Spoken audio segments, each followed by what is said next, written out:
doctor Hernán Rodríguez ya está con nosotros, y también Julio López, sindicalista, para hablar de este día muy particular, de algo que no recordamos, y Julio tiene una experiencia de militancia sindical de muchísimos años. Bueno, una situación como esta, donde hay un dramático desempleo en este momento, en el sector formal y ni qué decir, en el sector de cuentapropistas y trabajadores independientes. Le damos la bienvenida, doctor, gracias por estar aquí. Al contrario, muchas gracias por la invitación, y bueno, hay mucho que aprender realmente en cuanto al modo COVID de vivir. Sí, señor. Felicidades, doctor, a propósito de muchas gracias igualmente. Julio, ¿cómo estás? Gracias por aceptar, Julio. ¿Qué tal, Oscar? Antes que nada, felicidades a todos ustedes y también a los trabajadores paraguayos en este día tan especial, este día histórico de la clase trabajadora. Bueno, ha estado viendo la conferencia, doctor, ¿cierto? Por supuesto, atentamente. Bueno, nosotros hicimos una pregunta que lamentablemente parece que no llegó. Sé que probablemente no haya específicamente números concretos, pero sabemos que con esta última situación del cargamento que vino y que nos dijeron que teníamos tiempo como para poder darle armas a nuestros profesionales, bueno, eso se nos quedó un poco como al vacío para nosotros. ¿Cuántas camas estarían disponibles, doctor, en el sistema público, hablo? Puede considerar también el sistema privado, pero en el sistema público, ¿acaso haya una demanda que esperamos no ocurra, doctor? Claro, bueno, realmente en esta contingencia la totalidad incluye no solamente la parte pública, todos están involucrados. Estamos hablando de 700 camas, pero de las disponibles, un poco más de 300 probablemente.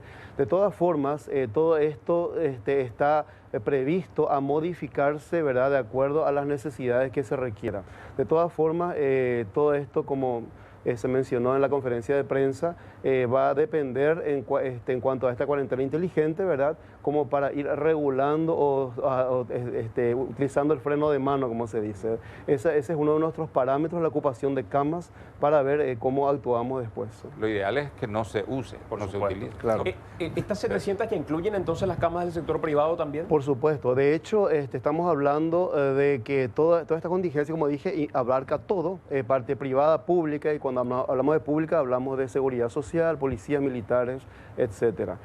No obstante, repito, ¿verdad?, según la planificación que se está realizando, esto podría inclusive incrementarse de acuerdo a la necesidad. Por eso, en lo que a mí respecta, vigilancia de la salud, junto con el doctor Guillermo Sequera, justamente constituimos como los quienes van dando la alerta correspondiente, de tal forma a ir modificando las planificaciones. ¿Cómo estamos en este momento a propósito, hoy, viernes? En este momento, de hecho, no solamente por lo que se trabajó a nivel del Ministerio de Salud, sino a nivel de la población en general, vemos los resultados, son auspiciosos, y es el momento en el cual tenemos que ponernos a prueba de una manera escalonada a través de ciertas flexibilizaciones que se van a hacer. Doctor, permítanos una consultita, Julio, vamos un poco ya por el tiempo, se nos fue gran parte en la conferencia de prensa. Julio, no recordamos al menos un momento como este para la clase trabajadora. Tuvimos momentos realmente dramáticos en materia de desempleo, de escasa posibilidad de poder atender la demanda laboral de los trabajadores. ¿Hay un comparativo? ¿Se puede comparar con algún momento? Esto creo que en todo el mundo es inédito, ¿no? Es así, Oscar. Nosotros creemos que no existen precedentes de una crisis como esta, y decimos que es una crisis sanitaria que tiene sus efectos en una profunda crisis social, económica y también política, ¿verdad? En realidad también lo que decimos es que esta crisis tiene un rostro de clase social, ¿verdad? Nosotros no creemos que a todos nos afecte por igual. Nosotros decimos que la principal víctima de este momento crítico que vive el país es la clase trabajadora y los sectores carenciados, ¿verdad? Y en ese sentido nos preocupan estos datos que se están manejando, la cantidad de desempleados que va a dejar esta crisis. Digamos, los afectados, las propias autoridades hablan de más de 300.000 personas ahora, porque hay más de 100.000 despedidos, más de 90.000 cesados, los trabajadores denominados informales, quienes son los que, digamos, más sufren, incluso las pequeñas empresas, las MIPYMES, ¿verdad? Y bueno, nosotros, digamos que tenemos una posición muy crítica a la política con la que el gobierno ha enfrentado esta crisis, ¿verdad? ¿En qué sentido, Julio? En el sentido que creemos que todo el peso, todo el costo de esta crisis está, digamos, orientada a que se descargue sobre las espaldas de los trabajadores. Por un lado, porque si partimos de la propia ley de emergencia, el elemento fundamental, lo que sostiene a la propia ley de emergencia es un mayor endeudamiento, ¿verdad? Endeudamiento que al final la vamos a pagar los trabajadores y los sectores carenciados, teniendo en cuenta, digamos, el funcionamiento de la política tributaria en nuestro país. Entonces nosotros decimos, la crisis la deben pagar aquellos sectores eternamente privilegiados en nuestra sociedad. Y sabemos quiénes son esos sectores. Nosotros decimos que acá se asume una posición de resistencia a implementar una reforma tributaria urgente, por ejemplo, que plantee inmediatamente el impuesto a la exportación de la soja, el impuesto al tabaco, el impuesto a las grandes fortunas y otras medidas que también nosotros barajamos como trabajadores que deberían tomarse, porque la otra cara de la situación de la crisis es la absoluta insuficiencia en la política social del gobierno. Julio, mirando un poco comparativamente, yo entiendo que esto pegó a todos, definitivamente, y ahí es donde quiero ubicar la crítica en particular que haces respecto al manejo que referís a nivel local. Hoy los datos de la OIT marcaban 305 millones de desempleados que en proyección al final de la pandemia podrían llegar a 1.500 millones, la mitad de la fuerza laboral a nivel mundial. Los números que nos muestran en Paraguay, si miramos desde el punto de vista comparativo, nos muestran un panorama catastrófico, nos muestran un panorama mesurado, alentador, como decía incluso recién el ministro, respecto a las medidas de contingencia que se podrían tener. Creo que teniendo en cuenta que hablamos de un mismo sistema a nivel mundial, creemos que las políticas son similares. Podemos decir que en comparación a algunos gobiernos se tomaron medidas más acertadas y en comparación a otros gobiernos medidas insuficientes, ¿verdad? Nosotros nos limitamos a mirar lo que sucede en nuestro país en el sentido de que se pueden hacer muchísimas más cosas para socorrer la actual situación prácticamente dramática que está viviendo un sector muy grande de la población, que son los sectores carenciados, incluso, imagínense, el sector de los trabajadores formales, que digamos, podría decirse que es el menos afectado. Sin embargo, la política de subsidio del IPS, no, primero que no alcanza a todos. Los que ganan 4.500.000 ya no tienen ninguna ayuda, ¿verdad? Y que los que ganan 4.500.000 guaraníes y de repente se quedaron sin su salario porque se suspendió la actividad de la empresa, ¿por qué no tiene que recibir? Por otro lado, el otro aspecto es que es absolutamente insuficiente.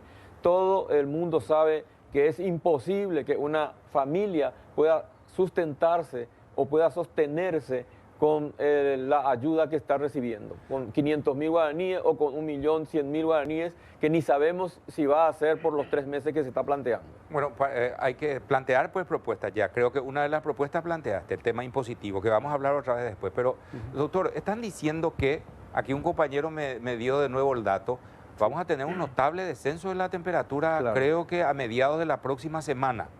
De la próxima semana. Entonces, ¿qué va a implicar eso? ¿Qué va a implicar eso para el sistema y la vigilancia que ustedes están haciendo? Correctísimo. Bueno, como cada año en esta época hay que esperar un descenso de temperatura. Estamos llegando a las épocas invernales y con eso la circulación de virus respiratorios o aquellos que producen cuadros respiratorios va incrementándose. Sabemos que la mejor medicina es la medicina preventiva.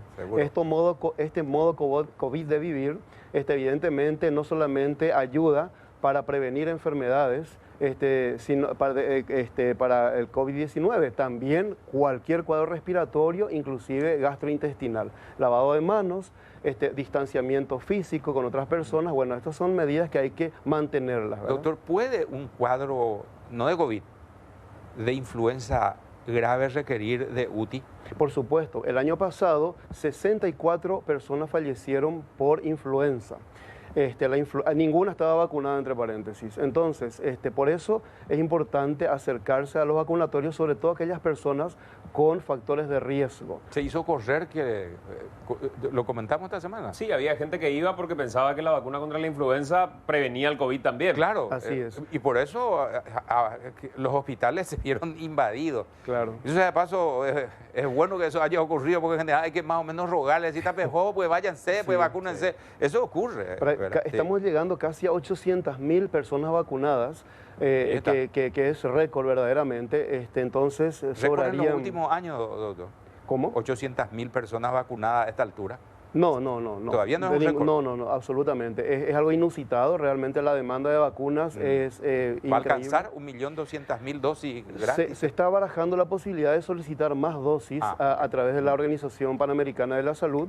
Esto, de hecho, no solamente ocurre en Paraguay, también a nivel mundial. La gente está solicitando. Y yo quiero justamente aprovechar, ¿verdad?, este momento para instar a la población a mantener estas medidas de prevención de enfermedades, porque independientemente de cuánto dinero uno pueda tener, si se enferma puede morir. Así que es una lástima, sería una pena que enfermar pudiendo haberlo prevenido.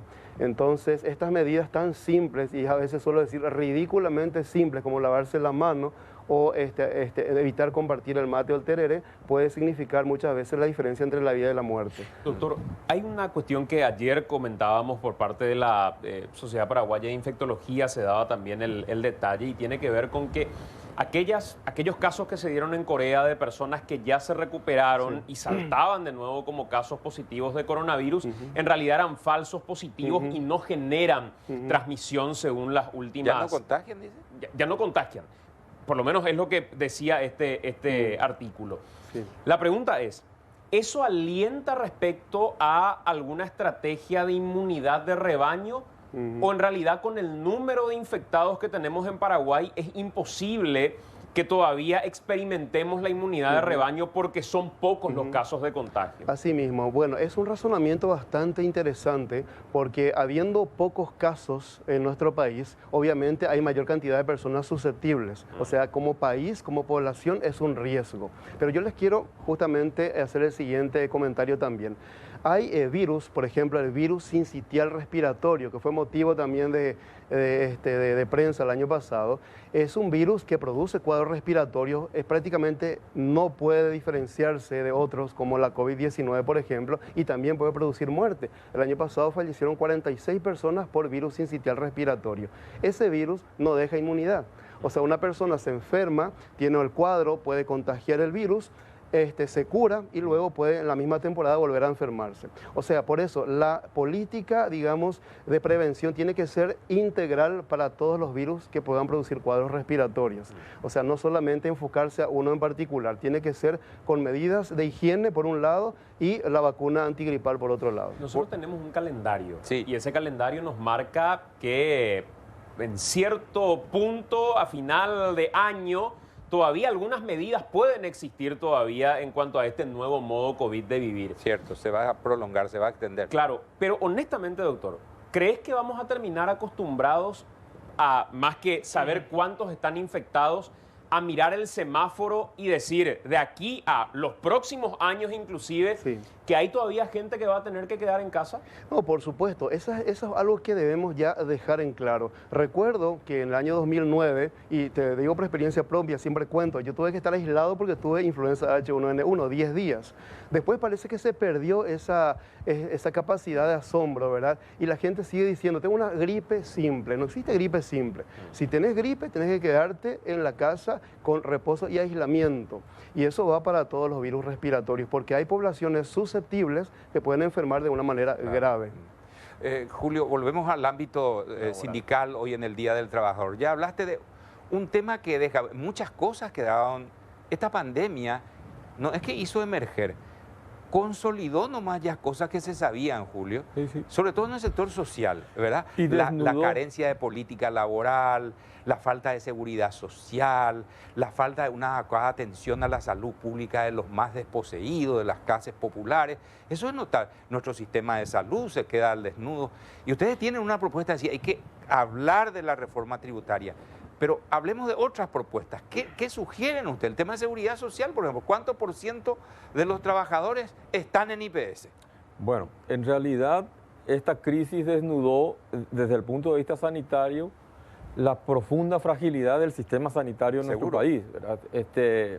En infraestructura, en recursos humanos, digamos, provisión de insumos para garantía de la bioseguridad para nuestros compañeros trabajadores de la salud. Y eso se refleja, uno de los aspectos fundamentales es el escasísimo, digamos, rubro que se destina a la salud pública, ¿verdad? Entonces, todo eso que los compañeros trabajadores de la salud cada año vienen movilizándose en las calles para exigir mayor presupuesto para la salud, y bueno, y hoy revienta eso y desnuda esa fragilidad del sistema.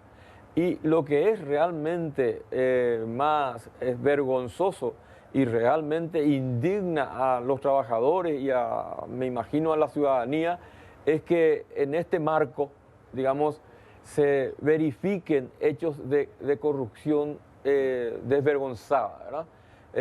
Realmente es absolutamente inaceptable que personajes de este gobierno estén planteando enriquecerse a través de la corrupción, mientras nuestros compañeros trabajadores de la salud están reclamando todos los días garantías para la bioseguridad que requieren los protocolos para que ellos no se contagien, ¿verdad? Entonces nosotros denunciamos eso, exigimos celeridad de la justicia y que estos corruptos vayan a la cárcel, ¿verdad? Por otro lado, sí, nosotros tenemos demandas y propuestas al gobierno. Nosotros creemos que el gobierno debe garantizar, no solamente con un subsidio o programas de ayuda miserables, tiene que garantizar que una familia tipo pueda subsistir en este periodo de la crisis. Bueno, y eso nos lleva a la discusión de dónde es lo que sale la plata, claro, ¿verdad? Porque lo que te dicen, no tenemos tanta plata para eso, ya hicimos este préstamo. Y bueno, y ahí tenemos que discutir las otras medidas de carácter estructural. Nosotros decimos que existen. Por ejemplo, en otros países se está planteando la moratoria o el no pago de la deuda externa, por lo menos por el tiempo que dure la cuarentena, ¿verdad? Eso significa que eso representa aproximadamente 750 millones de dólares, ¿verdad? Otras alternativas, como por ejemplo, aparte... ¿Y eso utilizar para programas sociales? Destinar al tema social o destinar a lo que requiera... Moratoria entonces de la deuda. No pagar la deuda. No pagar la deuda hasta por lo menos fin de año, ¿verdad? Sí. Decimos que también se puede utilizar, porque las condiciones de la crisis nos permiten, digamos, apelar a eso, parte de la reserva monetaria del país, ¿verdad? Si tan solo se pudiese usar 10% de eso, tendríamos 800 millones de dólares que también se pueden destinar a las urgencias sociales y a las urgencias sanitarias. Doctor, ustedes están todo el tiempo con gráficos que generan situaciones de aliento y situaciones de desaliento. Si tuvieras que tomar un elemento de cada una de estas cosas, con los gráficos que hoy estamos viendo y observando, la curva de recuperados, que en algún momento decíamos, mirá, los recuperados ya casi están llegando también a igualar los casos de personas que están con el virus de forma activa. Sí. ¿Cuál es el dato más alentador que están viendo en la curva y cuál es el dato más preocupante en el punto de vista de vigilancia y de infección? En primer lugar, los casos confirmados en un gran porcentaje son aquellos que vienen del exterior del país. Entonces uno ve que una de las medidas satisfactorias en ese sentido es que aquellos que provienen del exterior del país estén logrando una cuarentena o en una cuarentena en un albergue, por ejemplo. Esa es una medida que permite identificar y evitar que ingresen y compartan, digamos, con la población general, ¿verdad? Tal es así que los protocolos van cambiando de acuerdo a lo que se va observando. Por ejemplo, ya lo mencionamos, ya lo mencionó el señor ministro en la rueda de prensa. Anteriormente, aquel paciente que estaba en el albergue, que venía del exterior, solamente se le hacía su primer control a los 14 días. Ahora ya se va a hacer al ingreso al país y para identificar un caso sospechoso, vamos a decir, y confirmarlo, de tal forma a tomar las medidas rápidamente. Trazabilidad. Justamente, También. entonces eso es fundamental. Entonces eso podría ser uno de los elementos más importantes. Esos números que diariamente se ven es simplemente una pequeña muestra de lo que podría existir en la comunidad. Por eso, y también implica, como ya se sabe también, ¿verdad? No lo que ocurre ahora, sino cómo ocurrió hace días, por ejemplo, 12 días atrás, en cuanto a esas personas que hoy son confirmadas, ¿no? Bueno, doctor, agradeciéndote y a Julio haciendo un resumen, creo que quedó concreto analizar la posibilidad de que más gente que puede aporte en materia de impuestos. Hablaste de una moratoria de la deuda externa y la posibilidad de utilizar parte de las reservas internacionales momentáneamente para atender las demandas sociales. Eso sí. Creo que se resume un poco, ¿verdad?, la posición de ustedes. Sí, existen otras propuestas que están contenidas en un posicionamiento de las centrales obreras, sí, pero señor, apuntan a esos aspectos, ¿verdad? Veía que lo de Itaipú también ustedes estaban diciendo no apelar a una nueva negociación que después... Porque te das cuenta, Oscar, que la alternativa del gobierno es mayor endeudamiento. Ahora se está hablando de 5.000 millones en donde se pone en riesgo nuevamente la soberanía energética. Nosotros rechazamos esa orientación. La propuesta de pedir un anticipo a Itaipú que nos puede, de alguna manera... ¿verdad?, condicionar un trato justo en el 2023. Creo que eso es lo que dijeron ustedes. Así mismo. Gracias, Julio, por estar aquí. Muchas gracias, doctor. Gracias, doctor. Muchas gracias, Oscar Santiago. Muchas gracias.